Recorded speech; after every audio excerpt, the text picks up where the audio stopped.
में इस जन्म में माता पिता, भाई बहन, पति पत्नी, प्रेमिका, मित्र शत्रु, सगे संबंधी इत्यादि संसार के जितने भी रिश्ते नाते हैं सब मिलते हैं, क्योंकि इन सब को हमें या तो कुछ देना होता है या इनसे कुछ लेना होता है। वैसे ही संतान के रूप में हमारा कोई पूर्व जन्म का संबंधी ही आकर जन्म लेता है, जिसे शास्त्रों में 4 प्रकार का बताया गया है। 1. अरणानुबंध पुत्र। पूर्व जन्म का कोई ऐसा जीव जिससे आपने ऋण लिया हो या उसका किसी भी प्रकार से धन नष्ट किया हो, वह आपके घर में संतान बनकर जन्म लेगा। वह अपना धन बीमारी में या व्यर्थ के कार्यों में तब तक नष्ट करेगा जब तक उसका पूरा हिसाब न हो जाए। 2. शत्रुपुत्र।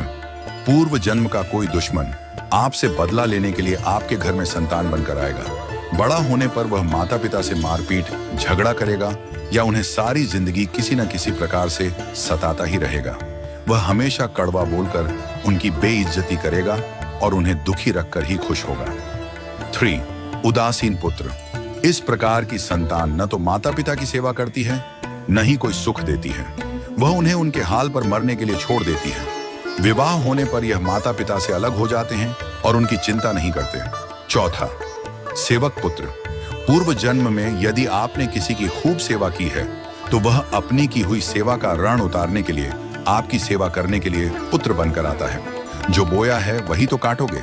यदि अपने माता पिता की सेवा की है तो ही आपकी संतान बुढ़ापे में आपकी सेवा करेगी, वरना कोई पानी पिलाने वाला भी पास न होगा। आप यह न समझें कि यह सब बातें केवल मनुष्य पर ही लागू होती हैं। इन 4 प्रकार में कोई भी जीव आ सकता है। यदि आपने किसी गाय की निस्वार्थ भाव से सेवा की है तो वह भी पुत्र या पुत्री बनकर आ सकती है। यदि आपने गाय को स्वार्थवश पालकर उसके दूध देना बंद करने के पश्चात उसे घर से निकाल दिया हो तो वह ऋणानुबंध पुत्र या पुत्री बनकर जन्म लेगी। यदि आपने किसी निर्दोष जीव को सताया है तो वह आपके जीवन में शत्रु बनकर आएगा।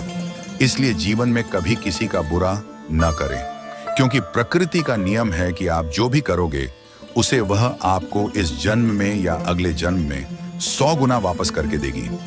यदि आपने किसी को 1 रुपया दिया है तो समझो आपके खाते में 100 रुपया जमा हो गए हैं। यदि आपने किसी का 1 रुपया छीना है तो समझो आपकी जमा राशि से 100 रुपये निकल गए। जरा सोचिए, आप कौन सा धन साथ लेकर आए थे और कितना साथ लेकर जाओगे। जो चले गए वे कितना सोना चांदी साथ ले गए। मरने पर जो सोना चांदी धन दौलत बैंक में पड़ा रह गया, समझो वह व्यर्थ ही कमाया। औलाद अगर अच्छी और लायक है तो उसके लिए कुछ भी छोड़कर जाने की जरूरत नहीं है, वह खुद ही कमा लेगी।